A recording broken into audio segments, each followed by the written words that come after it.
Hello everyone, আজকে আমি তোমাদের দশম শ্রেণীর গণিতের 16 নম্বর অধ্যায় লম্ববৃত্তাকার শঙ্কু সম্পর্কে বিস্তারিত আলোচনা করব এবং সেই সম্পর্কিত বিভিন্ন সূত্রাবলীগুলো ও সেগুলো কিভাবে প্রয়োগ করতে হয় তা কিছু উদাহরণের সাহায্যে আলোচনা করব।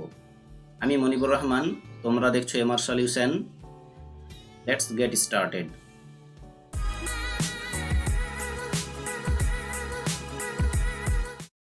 দেখো, শঙ্কু ব্যাপারে জানতে গেলে আগে বুঝতে হবে যে শঙ্কু কি ধরনের হয়, কিরকম দেখতে হয়। তোমরা এই প্রথমে ভূমিকাতে দেখতে পাচ্ছ একটা ছবি, যে শঙ্কু এরকম আকারের দেখতে হয়। তো চলো আমরা শঙ্কু কিভাবে বানাতে হবে সেটা নিয়ে একটু আলোচনা করি, যে শঙ্কু কিভাবে আসলে তৈরি হয়। দেখো, এখানে যদি একটা সমকোণী ত্রিভুজ আকারের পিচবোর্ড দেখতে পাচ্ছ, এই সমকোণী ত্রিভুজ আকারের যে পিচবোর্ডটা দেখতে পাচ্ছ সেটাকে যদি আমরা এই এবি অক্ষ বরাবর ঘুরাই, তাহলে দেখবে যে একটা ঘনবস্তু তৈরি হচ্ছে। বললাম, এই সমকোণী ত্রিভুজ আকারের যে পিচবোর্ডটা আছে, এই পিচবোর্ডের এই যে লম্বটা, এটা আমরা এবি ধরেছি। এই লম্বটাকে অক্ষ করে যদি এই কার্ডবোর্ডটাকে বা এই পিচবোর্ডটাকে যদি ঘোরানো হয়, তাহলে দেখবে একটা ঘনবস্তু তৈরি হবে। সেটা দেখো কিরকম ভাবে। এই যে এখানে দেখো, এই কার্ডবোর্ডটাকে এইভাবে যদি ঘোরানো হয় এবিকে অক্ষ ধরে, তাহলে এই এবিকে অক্ষ ধরে যদি আমরা এভাবে ঘোরাতে থাকি, তাহলে একটা ঘনবস্তু তৈরি হচ্ছে। এই ধরনের ঘনবস্তুগুলোকে আসলে বলা হয় কি, লম্ববৃত্তাকার শঙ্কু। এরকম আকারের ঘনবস্তুকে লম্ববৃত্তাকার শঙ্কু বলা হয়।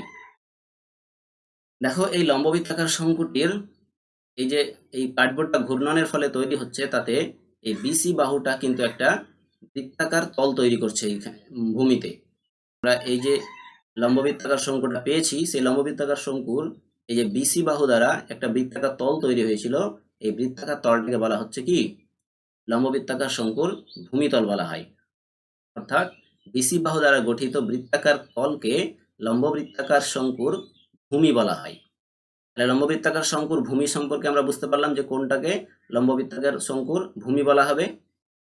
এবার দেখো যে এই এ বিন্দুটা, অর্থাৎ এই যে এবি বাহুকে অক্ষ ধরে আমরা এই এবিসি সমকোণী ত্রিভুজাকার পিচবোর্ডটাকে ঘোরাচ্ছিলাম, সেই এবির এই এ বিন্দুটাকে বলা হয় শীর্ষবিন্দু বা অ্যাপেক্স বলা হয় ইংরেজিতে।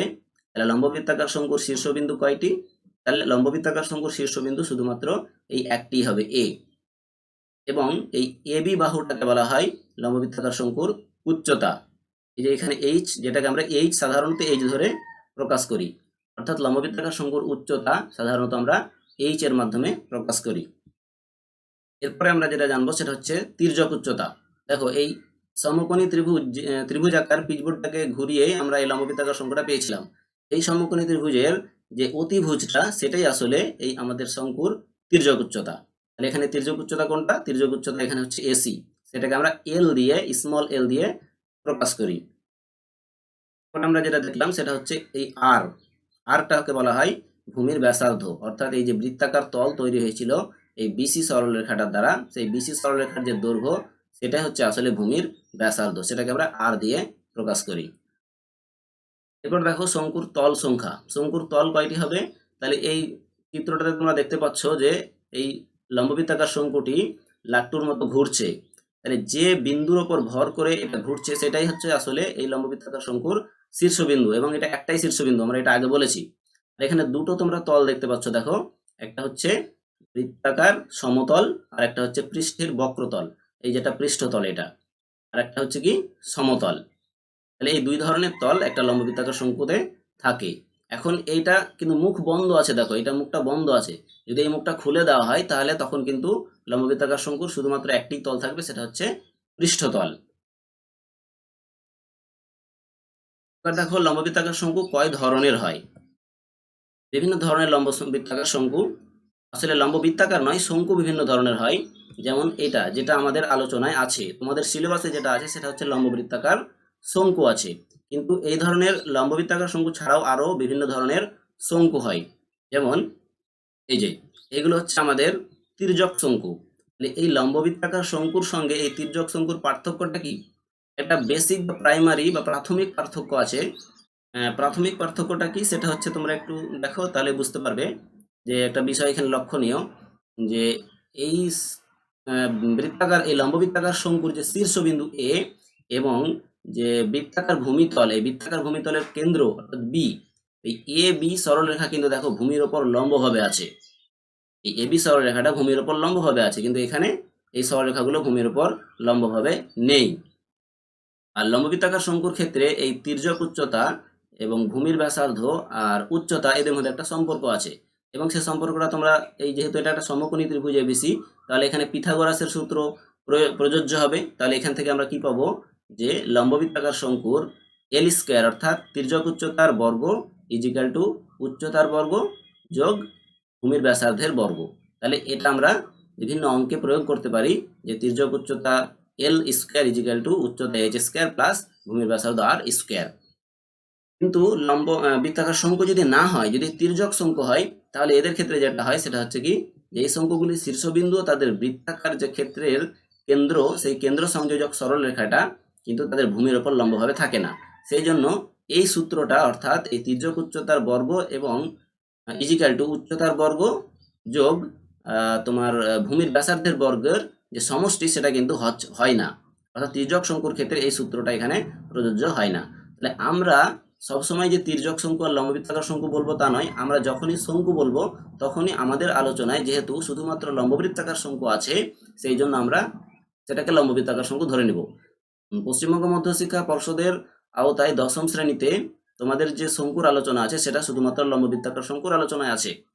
সুতরাং আমরা যখনই শঙ্কু কথাটা বলবো তখন কিন্তু তোমাদের লম্ববৃত্তাকার শঙ্কু ধরে নিতে হবে, তির্যক শঙ্কু ভাবলে চলবে না। কিন্তু বুঝতে হবে যে তির্যক শঙ্কু কিরকম হয়, সেটা জাস্ট আমরা জানার জন্য আলোচনা করলাম যে তির্যক শঙ্কু এই ধরনের হয়। তবে তির্যক শঙ্কুর বিভিন্ন অঙ্ক আমরা সমাধান করতে পারি আমাদের যদি কৌতূহল থাকে সে ধরনের। তাহলে কিন্তু আমরা এখন যেটা আলোচনা করব সেটা এই শঙ্কু সম্পর্কে আলোচনা করব, অর্থাৎ লম্ববৃত্তাকার শঙ্কু। তাহলে এরপরে আমরা যেটা আলোচনা করব সেটা হচ্ছে শঙ্কুর পৃষ্ঠতলের ক্ষেত্রফল। দেখো, শঙ্কুর আমরা দুটো তল দেখেছি, একটা হচ্ছে ভূমিতল, সেটা হচ্ছে সমতল বৃত্তাকার, আর একটা দেখেছিলাম কি, আর একটা দেখেছিলাম যে বক্রতল, যেটাকে পৃষ্ঠতল বলছে, যেটা হচ্ছে বক্রতল। সেই পৃষ্ঠতলেরই ক্ষেত্রফল আমরা এখন নির্ণয় করতে যাব। দেখো, তাহলে এখানে এটা আমরা দেখতে পাচ্ছি একটা শঙ্কু। এই শঙ্কুটার এই যে একটা দেখো দাগ দেওয়া আছে, এই যে রেখা বরাবর যদি আমরা এটাকে একটা কেটে ফেলি, তাহলে দেখো এরকম দেখতে হবে। রেখা বরাবর যদি এই শঙ্কুটাকে কেটে ফেলা হয় এবং এরকম দেখতে হবে, তাহলে এই যে এই দৈর্ঘ্যটা, এই দৈর্ঘ্যটাকে কি বলা হয়, এই দৈর্ঘ্যটাকে বলা হয় তির্যক উচ্চতা। সেটা আমরা আগে দেখেছি এবং সেটাকে এল বলে। এখন এটা ধরো একটা কাগজের তৈরি বা যে কোনো একটা উপাদানের তৈরি, তাহলে এখন এই কাগজটাকে যদি আমরা ভূমিতে বিছিয়ে ফেলি বা বিছিয়ে দিই, তাহলে দেখো এইরকম দেখতে হবে, এরকম একটা বৃত্তকলার মতো দেখতে হবে। এটা দেখতে কিরকম হয়েছে, বৃত্তকলার মতো হয়েছে তো। এবং এই বৃত্তকলার ব্যাসার্ধ যেটা হবে এটা হচ্ছে এই শঙ্কুর তির্যক উচ্চতার সঙ্গে সমান। অর্থাৎ এই যে এই দৈর্ঘ্যটা হচ্ছে কি এই বৃত্তকলাটার ব্যাসার্ধ, এবং সেই ব্যাসার্ধ হচ্ছে তির্যক উচ্চতা কার, লম্ববৃত্তাকার শঙ্কু তির্যক উচ্চতার সঙ্গে সমান। তাহলে এই লম্ববৃত্তাকার শঙ্কুটাকে যদি আমরা এভাবে কেটে যদি এটা ভূমিতে বিছাই, তাহলে এই ধরনের একটা বৃত্তকলা তৈরি হচ্ছে। তাহলে এখন আমাদের এই বৃত্তকলাটার ক্ষেত্রফল যদি নির্ণয় করি, তাহলেই আমরা শঙ্কুর পৃষ্ঠতলের ক্ষেত্রফল নির্ণয় করতে পারবো বা শঙ্কুর পৃষ্ঠতলের ক্ষেত্রফল আমরা জানতে পারবো। তাহলে এখন আমাদের কাজ হবে কি, এই বৃত্তকলাটির ক্ষেত্রফল নির্ণয় করা। এই বৃত্তকলার ক্ষেত্রফল, চলো আমরা এখন তাহলে বৃত্তকলার ক্ষেত্রফলটা নির্ণয় করি।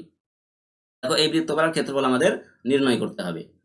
তো এই বৃত্তকলার ক্ষেত্রফল নির্ণয় করার আগে এই বৃত্তকলা যেটা আমরা পেয়েছি সেটার এই যে পরিধি যেটা, অর্থাৎ বৃত্তকলার যে বৃত্তচাপের সম্পূর্ণ বৃত্তচাপটার দৈর্ঘ্য এই এতটুকু, এই দৈর্ঘ্যটা আসলে কি বলতো, তোমরা আগেরটাই দেখেছো। দেখো, এটা সম্পূর্ণ দৈর্ঘ্যটা হচ্ছে আসলে এই যে লম্ববৃত্তাকার শঙ্কু ছিল, এই লম্ববৃত্তাকার শঙ্কুর যে ভূমির যে পরিধি, সেই ভূমিতলের পরিধিটাই আসলে এটার বৃত্তচাপ। এই বৃত্তকলাটার বৃত্তচাপটা হচ্ছে আসলে এই লম্ববৃত্তাকার যে ভূমিতল, এই লম্ববৃত্তাকার শঙ্কুর যে ভূমিতল, সেই লম্ববৃত্তাকার শঙ্কুর বৃত্তাকার ভূমিতলের যে পরিধি, সেটাই হচ্ছে আসলে এই বৃত্তকলার সম্পূর্ণ বৃত্তচাপটার দৈর্ঘ্য। আরেকবার বলছি, ভালো করে বোঝো, যে এই বৃত্তকলাটির সম্পূর্ণ যে বৃত্তচাপটা, সেই সম্পূর্ণ বৃত্তচাপটার দৈর্ঘ্য আসলে এই বৃত্তাকার শঙ্কুর যে বৃত্তাকার ভূমিতলটা আছে, সেই বৃত্তাকার ভূমিতলের পরিধির সঙ্গে সমান। তাহলে এটার দৈর্ঘ্য কত হবে, এটার দৈর্ঘ্য 2πr হবে, যেহেতু আমরা আগেই ধরে নিয়েছি যে লম্ববৃত্তাকার শঙ্কুর ভূমিতলের ব্যাসার্ধ হচ্ছে r এবং তির্যক উচ্চতা l, আর উচ্চতাকে আমরা h ধরি সবসময়। তাহলে যখনই আমরা বৃত্তাকার শঙ্কু অর্থাৎ লম্ব বৃত্তাকার শঙ্কু আলোচনা করব এবং আর এইচ আর এল কথাগুলো বলবো, তখন আমাদের বুঝে নিতে হবে আর মানে হচ্ছে বৃত্তাকার শঙ্কুর ভূমির ব্যাসার্ধ, এইচ মানে হচ্ছে শঙ্কুর উচ্চতা, আর এল হচ্ছে শঙ্কুর তির্যক উচ্চতা। তাহলে এখন এই বৃত্তকলাটার বৃত্তচাপের দৈর্ঘ্য কত হবে? 2πr হবে, যেহেতু এই যে বৃত্তাকার তল, সেই বৃত্তাকার তলের পরিধিটাই হচ্ছে আসলে এই বৃত্তচাপের দৈর্ঘ্য। তাহলে এখন দেখো সেটাই আমরা এখানে পাবো যে বৃত্তকলার পরিধি ইজিক্যাল টু 2πr, এখানে আর হচ্ছে শঙ্কুর ভূমির ব্যাসার্ধ। তাহলে এই আর আর এই ব্যাসার্ধ কিন্তু একই নয়, এটা কিন্তু আমাদের খেয়াল রাখতে হবে। একটা বিষয় এখানে খুবই লক্ষণীয়, এটা যেন ভুল না করো। এই আর হচ্ছে কি শঙ্কুর ভূমির ব্যাসার্ধ, আর এই যে আর বা এখানে যে ব্যাসার্ধ সেটা হচ্ছে আসলে এল, ঠিক আছে? তাহলে সেই এল হচ্ছে কি শঙ্কুর তির্যক উচ্চতা। এখন দেখো তোমরা নবম শ্রেণীতে একটা ধারণা পড়েছিলে এবং বুঝেছিলে, সেটা হচ্ছে কি, যেটা আমরা জানি যে আর দৈর্ঘ্যের ব্যাসার্ধ বিশিষ্ট বৃত্তের এস দৈর্ঘ্যের বৃত্তচাপ বৃত্তের কেন্দ্রে থিটা রেডিয়ান কোণ উৎপন্ন করলে এস ইজিক্যাল টু আর থিটা হয়। অর্থাৎ এই বৃত্তচাপটার যদি দৈর্ঘ্য এস হয় এবং সেটা যদি কেন্দ্রে থিটা কোণ উৎপন্ন করে, তাহলে এস ইজিক্যাল টু আর থিটা হয়, যেখানে আর হচ্ছে ওই বৃত্তকলাটি ব্যাসার্ধের দৈর্ঘ্য, বা বৃত্তকলাটি যে বৃত্তের অংশ সেই বৃত্তের ব্যাসার্ধ হচ্ছে আর। তাহলে এক্ষেত্রে আমাদের যে থিটা উৎপন্ন হয়েছে সেই থিটাটা কত হবে? দেখো এখানে তাহলে এক্ষেত্রে আমাদের কি হবে? 2πr ইজিক্যাল টু এল থিটা হবে। কেন? কারণ এখানে এস বলতে 2πr, এই যে এস বলতে বৃত্তচাপের দৈর্ঘ্য, আর এই বৃত্তচাপের দৈর্ঘ্যটা কত? সেটা হচ্ছে আমাদের 2πr, যেটাকে আমরা বৃত্তকলার পরিধি বলছি। তাহলে সেটা হচ্ছে 2πr, সেটা ইজিক্যাল টু কত হবে? সেটা ইজিক্যাল টু আমরা আর ইন্টু থিটা জানি, তাহলে আর তো আমাদের এখানে কত? এল। এখানে তির্যক উচ্চতা যেটা সেটা হচ্ছে এই সম্পূর্ণ বৃত্তটার যে ব্যাসার্ধ, তাহলে 2πr ইজিক্যাল টু এল থিটা হবে, তাহলে theta is equal to 2πr by L হবে। এখন দেখো এই বৃত্তকলাটা আমরা ক্ষেত্রফল নির্ণয় করতে গেলে আমাদের আগে জানতে হবে যে বৃত্তকলাটা যদি সম্পূর্ণ করি, আমরা বৃত্তকলাটাকে যদি আমরা এইভাবে সম্পূর্ণ করি, তাহলে দেখো একটা সম্পূর্ণ বৃত্ত পাবো। তখন কিন্তু সম্পূর্ণ বৃত্তের ক্ষেত্রফল এক্ষেত্রে কত হবে? পাই এল স্কয়ার হবে।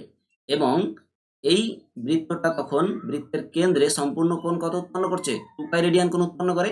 এবং এটা আমরা জানি যে একটা বৃত্তের সম্পূর্ণ বৃত্তচাপ বৃত্তের কেন্দ্রে 2π রেডিয়ান কোণ উৎপন্ন করে। তাহলে দেখো এখানে 2π রেডিয়ান কোণ উৎপন্ন করলে কতটা ক্ষেত্র উৎপন্ন হচ্ছে? পাই এল স্কয়ার ক্ষেত্রফল উৎপন্ন হচ্ছে। তাহলে আমরা এখন সেটা লিখছি, দেখো যে বৃত্তচাপ দ্বারা কেন্দ্রস্থ কোণ 2π হলে উৎপন্ন ক্ষেত্রফল পাই এল স্কয়ার হয়। তাহলে এখন আমার বৃত্তকলাটা কত কেন্দ্রস্থ কোণ উৎপন্ন করেছে? আমার বৃত্তকলাটা এখন 2πr বাই এল কেন্দ্রস্থ কোণ উৎপন্ন করেছে। তাহলে আমাদের তার জন্য কি হবে? তবে বৃত্তচাপ দ্বারা কেন্দ্রস্থ কোণ 2πr বাই এল হলে উৎপন্ন ক্ষেত্রফল কত হবে? Pi L square by 2π into 2πr by L. দেখো এটা ঐকিক নামে নির্ণয় করা যায় যে 2π যদি কেন্দ্রস্থ কোণ হয় তাহলে উৎপন্ন ক্ষেত্রফল পাই এল স্কয়ার, তাহলে 1 রেডিয়ান হলে কত হবে? পাই এল স্কয়ার বাই 2π, আর 2πr বাই এল রেডিয়ান হলে আমরা কত পাবো? Pi L square by 2π into 2πr by L. যেহেতু এখানে আমাদের থিটাটার মান কত? 2πr বাই এল, অর্থাৎ কেন্দ্রস্থ কোণ 2πr বাই এল। তাহলে সেই জন্য কেন্দ্রস্থ কোণ 2πr বাই এল হলে কত ক্ষেত্রফল হচ্ছে সেটা আমরা নির্ণয় করলাম। এবং এখানে যেটা পাবো সেটা কত পাচ্ছি? দেখো এটা ক্যালকুলেশন করলে পাবো পাই আর এল। এই 2π কেটে যাবে, আর এখানে একটা এল কেটে যাবে, দিয়ে পাই আর এল পড়ে থাকবে। তাহলে এই পাই আর এলটাই হচ্ছে এই বৃত্তকলার কি? ক্ষেত্রফল। তাহলে এখন এই বৃত্তকলাটার যে ক্ষেত্রফল সেটা আসলে কার ক্ষেত্রফল? সেটা আমরা ওই শঙ্কুটাকে কেটে পেয়েছিলাম। তাহলে এখন আমাদের শঙ্কুর পৃষ্ঠতলের ক্ষেত্রফলটা হচ্ছে আসলে এই বৃত্তকলাটার ক্ষেত্রফল। তাহলে আমরা এখন পেলাম কি? যে আমরা পেলাম লম্ববৃত্তাকার শঙ্কুর পৃষ্ঠতলের ক্ষেত্রফল ইজিক্যাল টু পাই আর এল। তাহলে এভাবে আমরা বুঝতে পারলাম যে কিভাবে একটা শঙ্কুর পৃষ্ঠতলের ক্ষেত্রফল হাতে কলমে নির্ণয় করা যেতে পারে। তাহলে আমরা আগে আলোচনা করেছি যে একটি লম্ববৃত্তাকার শঙ্কুর দুটি তল থাকে, একটি তোমার বৃত্তাকার সমতল আর একটা হচ্ছে পৃষ্ঠতল যেটা বক্রতল। তাহলে সেই পৃষ্ঠতলের ক্ষেত্রফল হচ্ছে পাই আর এল। আর যেটা বৃত্তাকার ভূমিতল, সেই বৃত্তাকার ভূমিতলের ক্ষেত্রফল তো পাই আর স্কয়ার হবে। তাহলে একটা লম্ববৃত্তাকার শঙ্কুর যদি সমগ্র তলের ক্ষেত্রফলের কথা বলা হয়, তাহলে সমগ্র তলের ক্ষেত্রফল কত হবে? তাহলে একটি লম্ববৃত্তাকার শঙ্কুর সমগ্র তলের ক্ষেত্রফল হবে পাই R square plus pi R L. এটা is equal to pi R into R plus L. তাহলে একটা লম্ববৃত্তাকার শঙ্কুর সমগ্র তলের ক্ষেত্রফল হচ্ছে কি? Pi R square plus pi R L. আমি শঙ্কু বা লম্ববৃত্তাকার শঙ্কু যাই বলি না কেন, সবসময় তোমরা লম্ববৃত্তাকার শঙ্কুর কথাই ভাববে।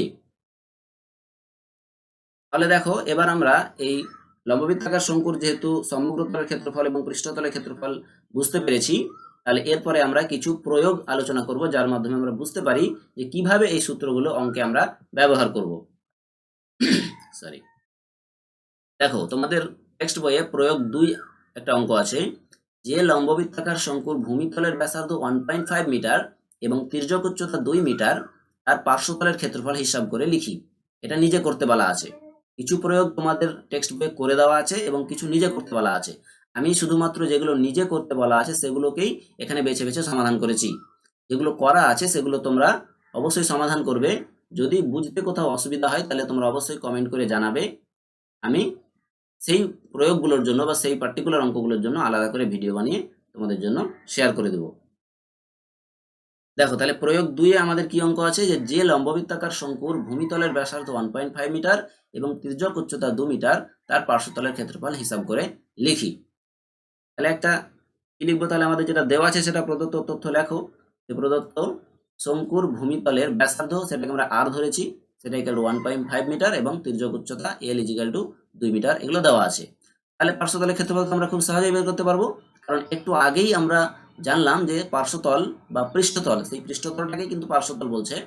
এই পৃষ্ঠতল বা পার্শ্বতলের ক্ষেত্রফলের সূত্র কি দেখলাম, পাই আর এল। তাহলে আর এর মানও বলা আছে, এল এর মানও বলা আছে, তাহলে আমরা জাস্ট মানগুলো বসিয়ে দেবো। তাহলে অতএব শঙ্কুর পার্শ্বতলের ক্ষেত্রফল ইকুয়াল টু পাই আর এল। এখান থেকে পাচ্ছি পায়ের মান 22/7 ইন্টু আর এর মান 1.5 আর এল এর মান 2 মিটার। তাহলে এটা থেকে আমরা পাচ্ছি 9×3=7 বর্গ মিটার। তাহলে পার্শ্বতলের ক্ষেত্রফল কত হচ্ছে, 9×3=7 বর্গ মিটার। দেখো এরপরে একটা প্রয়োগ আছে তোমাদের, প্রয়োগ নাম্বার 4। এখানে বলছে কোন শঙ্কুর,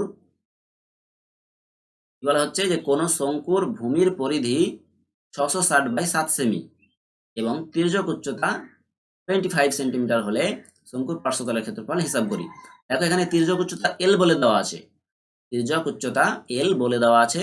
তাহলে আমাদের কি লাগবে শঙ্কুর পার্শ্বতলের ক্ষেত্রফল নির্ণয় করার জন্য, আর এর মান লাগবে, অর্থাৎ ভূমির ব্যাসার্ধ লাগবে।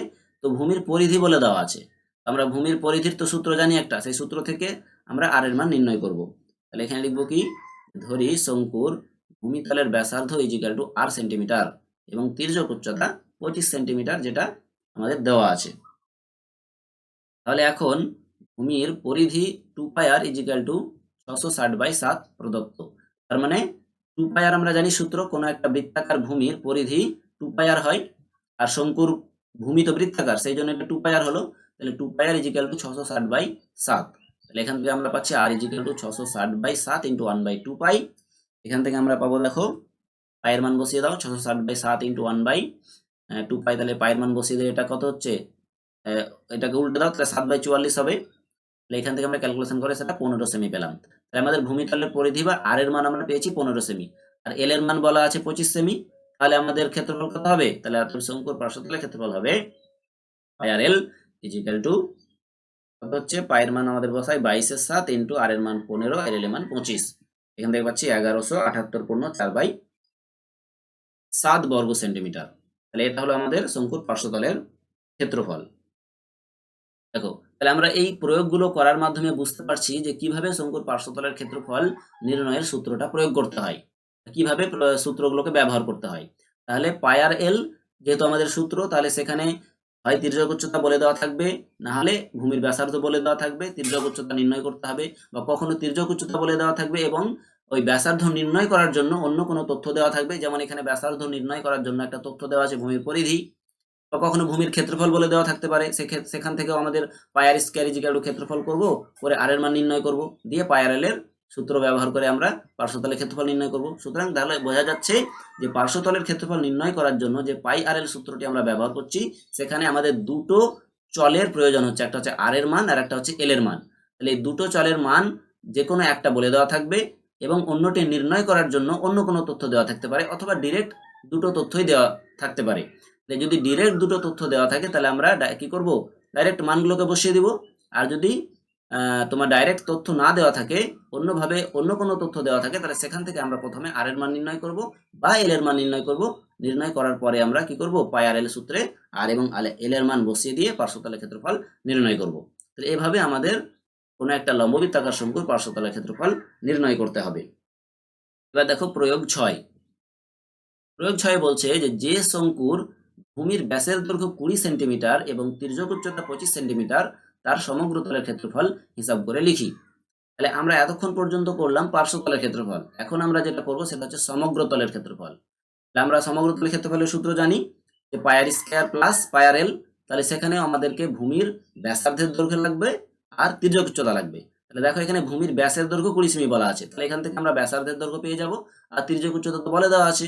তাহলে আমরা এরপরে সূত্র ব্যবহার করে অঙ্কটা সমাধান করব। তাহলে কি করব দেখো, প্রদত্ত যে শঙ্কুর ভূমিতলের ব্যাস ইজিক্যাল টু 20 সেমি এবং তির্যক উচ্চতা এল সমান 25 সেমি। তাহলে ভূমির ব্যাসার্ধ কত হবে? ভূমির ব্যাসার্ধ হবে R is equal to 20/2 is equal to 10 centimetre হবে। তাহলে আমরা আর এর মান পেয়েছি, এল এর মান পেয়ে গেছি। এখন আমরা কি করব, অতএব শঙ্কুর সমগ্র তলের ক্ষেত্রফল is equal two pi R square plus pi R এল। মানটা বসিয়ে দাও এবার, পাই ইন্টু আচ্ছা পাইয়ের মান 22/7 into 10 into 10 plus 22/7 into 10 into 25। যেহেতু এটা আর স্কয়ার আছে এই জন্য 10 ইন্টু 10 করা হলো। এবার দেখো এখানে 22/7 ইন্টু 10 দুটোতেই আছে, এই পদটাতেও আছে এই পদটাতেও আছে। তাহলে আমরা এই সংখ্যামালাগুলো থেকে 22/7 ইন্টু 10 কমন নিয়ে নেব। 22/7 ইন্টু 10 কমন নিলে পড়ে থাকবে 10 প্লাস 25। এই 10 প্লাস 25 মানে কত? 35।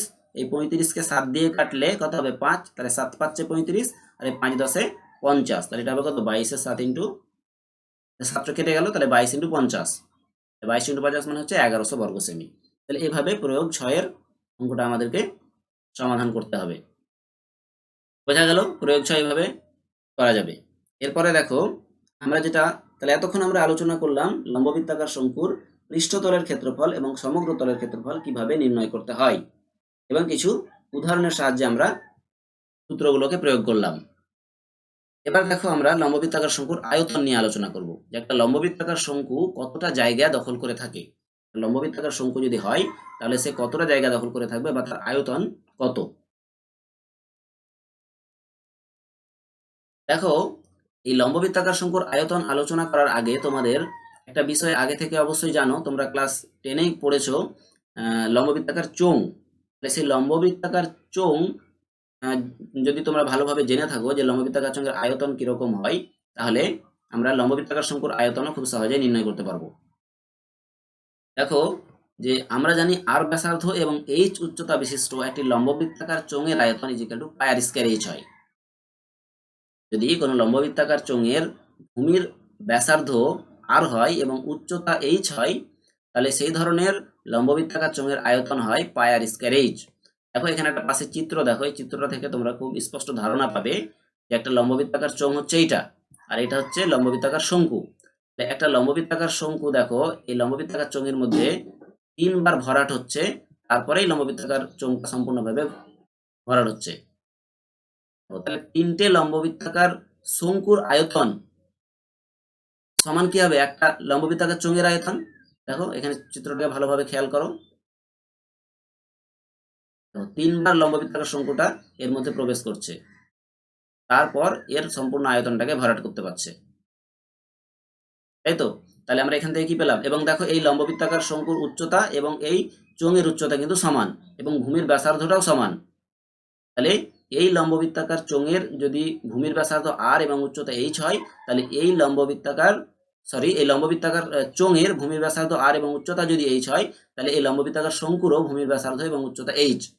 তাহলে আমরা এখান থেকে একটা কথা বলতে পারি যে 3 ইন্টু একটি লম্ববৃত্তাকার শঙ্কুর আয়তন ইজিক্যাল টু একটি সম্পূর্ণ চোঙের আয়তন। এবার আমরা জানি কি যে সম্পূর্ণ চোঙের আয়তন কত হয়? পাই আর স্কয়ার এইচ হয়। তাহলে 3 ইন্টু একটি লম্ববৃত্তাকার শঙ্কুর আয়তন is equal two pi R square H. তাহলে একটি লম্ববৃত্তাকার শঙ্কুর আয়তন কত হবে? 3টাকে এদিকে নিয়ে এলে কি হবে? 1/3 ইন্টু পাই আর স্কয়ার এইচ। তাহলে আমরা এখন সেটাই পাবো। অতএব লম্ববৃত্তাকার শঙ্কুর আয়তন ইজিক্যাল টু 1/3 ইন্টু পাই আর স্কয়ার এইচ। তাহলে বোঝা গেল যে কিভাবে একটি লম্ববৃত্তাকার শঙ্কুর আয়তন নির্ণয় করতে হয় বা একটা লম্ববৃত্তাকার শঙ্কুর আয়তনের সূত্রটা আমরা জানলাম। এবার দেখো এই সূত্রটার সাহায্যে আমরা একটা প্রয়োগ করব, তাহলে বুঝতে পারবো যে কিভাবে এই সূত্রটা আমরা অঙ্কে ব্যবহার করব। দেখো যদি কোনো লম্ববৃত্তাকার শঙ্কুর ভূমির পরিধি 2.2 মিটার এবং উচ্চতা 45 ডেসিমিটার হয়, তবে ওই লম্ববৃত্তাকার শঙ্কুর আয়তন হিসাব করে লিখি। তাহলে এখানে দেখো ভূমির তাহলে পরিধি বলে দেওয়া আছে, ভূমির পরিধি আর উচ্চতা বলে দেওয়া আছে। আমাদের লম্ববৃত্তাকার শঙ্কুর আয়তন নির্ণয় করার জন্য সূত্র কি? Pi R square H. তাহলে এখানে এইচ এর মানও বলে দেওয়া আছে কিন্তু আর এর মানটা বলে দেওয়া নেই। আমি এটাই বললাম যে যে কোনো অঙ্ক করার জন্য যে সূত্রগুলো আমরা ব্যবহার করি পরিমিতি বলো বা যে কোনো পাটিগণিত বীজগণিত যাই বলো না কেন, প্রত্যেকটা অঙ্ক করার জন্য কিছু নির্ণেয় তথ্য থাকে আর কিছু প্রদত্ত তথ্য থাকে। সেই নির্ণেয় তথ্যটার জন্য যে ধরনের তথ্যের প্রয়োজন, সেই তথ্যগুলোকে কখনো প্রত্যক্ষভাবে দেওয়া থাকে আর কখনো পরোক্ষভাবে দেওয়া থাকে। তাহলে যেমন এখানে আমাদের উচ্চতাটা প্রত্যক্ষভাবে দেওয়া আছে, অর্থাৎ ডাইরেক্ট উচ্চতা বলে দেওয়া আছে। আমাদের উচ্চতা দরকার আয়তন নির্ণয় করার জন্য। আরেকটা প্যারামিটার দরকার বা আরেকটা তথ্য দরকার, সেটা হচ্ছে ভূমির ব্যাসার্ধ। কিন্তু ভূমির ব্যাসার্ধ এখানে না বলে দিয়ে ভূমির দেখো পরিধি বলা আছে। এই জিনিসগুলোকে আমাদের খেয়াল করতে হবে, তবেই আমরা এই ধরনের অঙ্ক খুব সহজেই সমাধান করতে পারবো। যে আমার এই অঙ্কটা করার জন্য সূত্রটা কি, আর সেই সূত্রের জন্য কি কি তথ্য দরকার আর কি কি তথ্য দেওয়া আছে। তাহলে আমাদের উচ্চতা দেওয়া আছে আর পরিধি আমাদের কি করতে হবে, পরিধি দেওয়া আছে, তাহলে পরিধি থেকে আমাদের ভূমির ব্যাসার্ধ নির্ণয় করতে হবে। দেখো ধরি শঙ্কুর ভূমিতলের ব্যাসার্ধ ইজিক্যাল টু আর মিটার এবং উচ্চতা h সমান 45 ডেসিমিটার। এখানে একটা জিনিস লক্ষণীয় যে দুটোর কিন্তু একক আলাদা আলাদা দেওয়া আছে। তাহলে আমরা যখনই কোনো অঙ্ক করবো এই ধরনের, তখন কিন্তু এককগুলোকে একই করে নেব। তাহলে আর এর মানটাকে নির্ণয় করি, তারপরে সেটাকে আমরা ডেসিমিতে পরিবর্তন করে নেব। তাহলে কি বলবো এখন, এখন ভূমির পরিধি 2 πr ইজিক্যাল টু 2.2 সেটা দেওয়া আছে। এখান থেকে পাচ্ছি R is equal to 2.2 into 1/2 pi. তাহলে এখান থেকে পাচ্ছি R is equal to 22/10 into 7/44 is equal to 7/20 metre. এখান থেকে পাচ্ছি 7/20 ইন্টু 10 3.5 ডেসিমিটার। 10 গুণ করলাম কেন, কারণ মিটারকে আমাদের কি করতে হবে, মিটারকে আমাদেরকে ডেসিমিটারে পরিণত করতে হবে, যেহেতু উচ্চতাটা ডেসিমিটার আছে। তুমি এটাও করতে পারো যে উচ্চতাটাকে মিটারে পরিণত করতে পারো, তাহলে সম্পূর্ণ আয়তন যেটা সেটা ঘন মিটারে আসবে, কিন্তু আমাদের আয়তন এখানে কি আসবে, ঘন ডেসিমিটারে আসবে। একটা কথা এখানে বলি যে যখনই এই ধরনের পরিমিতির যে আয়তন নির্ণয়ের ব্যাপারগুলো, সেই আয়তনগুলো সবসময় ঘন ডেসিমিটারেই নির্ণয় করবে। কারণ পরবর্তী অঙ্কগুলো যখন আমরা আলোচনা করব তখন বুঝতে পারবো যে ঘন ডেসিমিটারে করার সুবিধাটা কি। কারণ 1 ঘন ডেসিমিটার মানে হচ্ছে 1 লিটার তরল পদার্থের আয়তন। তাহলে এই ঘন ডেসিমিটার আসলে এইগুলো তো ঘনবস্তু, এই আকারের বিভিন্ন পাত্রে আমাদেরকে বিভিন্ন তরল পদার্থের পরিমাপ হিসাব করতে হয়। যেমন কখনো জলের পরিমাপ, কখনো তেলের পরিমাপ হিসাব করতে হয়। তো সেই জল বা তেলের পরিমাণগুলো বা আয়তনগুলো আমাদের লিটারে বলে দেওয়া থাকে। সেই জন্য যদি আমরা ঘন ডেসিমিটারে আয়তন বার করি, তাহলে তখন আমাদের অঙ্কগুলো করতে সুবিধা হয়। সেই জন্য আমরা সবসময় এই ধরনের অঙ্কগুলোকে ঘন ডেসিমিটারে আয়তন নির্ণয় করব, বা এককগুলো যদি বিভিন্ন এককে থাকে মিটার ডেসিমিটারে, তাহলে আমরা ডেসিমিটারে পরিণত করেই সমাধান করব, তাহলে সুবিধা হবে। দেখো এরপরে আছে আমাদের কি করতে হবে, তাহলে আমাদের শঙ্কুর পার্শ্বতলের পার্শ্বতল নয়, শঙ্কুর আয়তন নির্ণয় করতে হবে। তাহলে এখন আমরা কি করব, এখন শঙ্কুর এখানে লেখাটা ভুল হয়ে গেছে, শঙ্কুর পার্শ্বতলের আয়তন হবে না, এটা শঙ্কুর লম্ববৃত্তাকার শঙ্কুর আয়তন হবে। পার্শ্বতলের বলে কোনো আয়তন হয় না, আয়তন পুরো লম্ববৃত্তাকার শঙ্কুরই হয়। ঠিক আছে, তাহলে এটা লম্ববৃত্তাকার শঙ্কুর পার্শ্বতল হবে না, এটা লেখাটা ভুল হয়েছে, তোমরা এটা ঠিক করে নিও। লম্ববৃত্তাকার শঙ্কুর আয়তন হবে। তাহলে সেটা কত হবে, 1/3 পাই স্কয়ার এইচ। তাহলে এখানে বসাও, মানগুলো বসিয়ে দাও। 3 পায়ের মান 22/7, আর এর মান হচ্ছে কত 3.5 ইন্টু 3.5 ইন্টু এইচ হচ্ছে 45 ডেসিমিটার। এখান থেকে আমাদের ক্যালকুলেশন করো কত হবে, দেখো তাহলে এখান থেকে পাচ্ছি 1/3 ইন্টু 22/7 ইন্টু 35/10 ইন্টু 35/10 ইন্টু 45। এখানে কাটাকাটি করো, দেখো 7 পাচ্ছে 35 কেটে যাবে, আবার এখানে 3 15 45 কেটে যাবে। তাহলে এখানে 7 আর 3 কেটে গেল, দিয়ে 5 আর কত এলো 15 এলো। তাহলে 5 ইন্টু 15 এখানে পাচ্ছি, আর এখানে 35 পাচ্ছি, আর এখানে 22 পাচ্ছি। এগুলোকে গুণ করো, গুণ করে 100 দিয়ে ভাগ করো, দেখো এটা আসবে 577.80 ঘন ডেসিমিটার। তাহলে 577.5 ঘন ডেসিমিটার হলো এই লম্ব বৃত্তাকার শঙ্কুটির আয়তন। তাহলে এইভাবে আমাদের লম্ব বৃত্তাকার শঙ্কুর দুটো সূত্র আছে প্রধানত, একটা হচ্ছে লম্ব বৃত্তাকার শঙ্কুর পার্শ্বতলের ক্ষেত্রফল বা সমগ্রতলের ক্ষেত্রফল, যেটা আমরা পার্শ্বতলের ক্ষেত্রফল যদি জানি তাহলে পায়ের স্কয়ারটাকে যোগ করে সমগ্রতলের ক্ষেত্রফল পেয়ে যাব। আর একটা হচ্ছে লম্ব বৃত্তাকার শঙ্কুর আয়তন। তাহলে আমরা আজকে এই লেসনে কি কি জানলাম, আজকে আমরা এই আলোচনায় যেটা বুঝতে পারলাম, প্রথমত আমরা লম্ব বৃত্তাকার শঙ্কু কিভাবে তৈরি হয়, লম্ব বৃত্তাকার শঙ্কুর বিভিন্ন অংশগুলো আমরা জানলাম, যে লম্ব বৃত্তাকার শঙ্কুর কোনটাকে পরিধি বলে, কোনটাকে ভূমির তল বলে, কোনটাকে ব্যাসার্ধ বলে, কোনটাকে উচ্চতা বলে, কোনটাকে তির্যক উচ্চতা বলে, এগুলো জানলাম। এবং এই তির্যক উচ্চতা, ভূমির ব্যাসার্ধ এবং উচ্চতার যে একটা সম্পর্ক আছে সেটাও আমরা দেখেছি, যে তির্যক উচ্চতা এল স্কয়ার ইজিক্যাল টু উচ্চতা স্কয়ার প্লাস ভূমির ব্যাসার্ধ আর স্কয়ার, অর্থাৎ L square is equal to H square plus R square. এবং এরপরে আমরা দেখলাম কি, যে একটা লম্ববৃত্তাকার শঙ্কুর পৃষ্ঠতলের ক্ষেত্রফল কিভাবে নির্ণয় করতে হয়, এবং সেই পৃষ্ঠতলের ক্ষেত্রফল নির্ণয় করার জন্য আমরা বৃত্তকলা দেখলাম এবং বৃত্তকলার ক্ষেত্রফলটা আলোচনা করলাম। তারপরে আমরা কিছু প্রয়োগ দেখলাম এবং প্রয়োগের পরে আমরা লম্ববৃত্তাকার শঙ্কুর আয়তন নির্ণয় করা শিখলাম। সুতরাং এই ভিডিওটা থেকে তোমরা যদি ভালোভাবে এই লেসনটা শিখতে পারো, তাহলে পরবর্তী ভিডিওতে আমরা যে অঙ্কগুলো করব, অর্থাৎ 16 নম্বর অধ্যায়ের কোষে দেখি 16 যেখানে আছে, সেই অঙ্কগুলো আমরা সমাধান করব। এই ভিডিওটা ভালো করে দেখে এই তথ্যগুলো বা এই থিওরিটা ভালো করে বুঝে নাও। বুঝে নেওয়ার পরে আমরা পরবর্তী ভিডিওতে যখন অঙ্কগুলো সমাধান করব তখন তোমাদের বুঝতে কোনো অসুবিধা হবে না। আজকে এই পর্যন্তই। ততক্ষণ পর্যন্ত তোমরা প্রয়োগ এবং উদাহরণের অঙ্কগুলো করতে থাকো। আবার দেখা হবে পরের ভিডিওতে। Bye bye.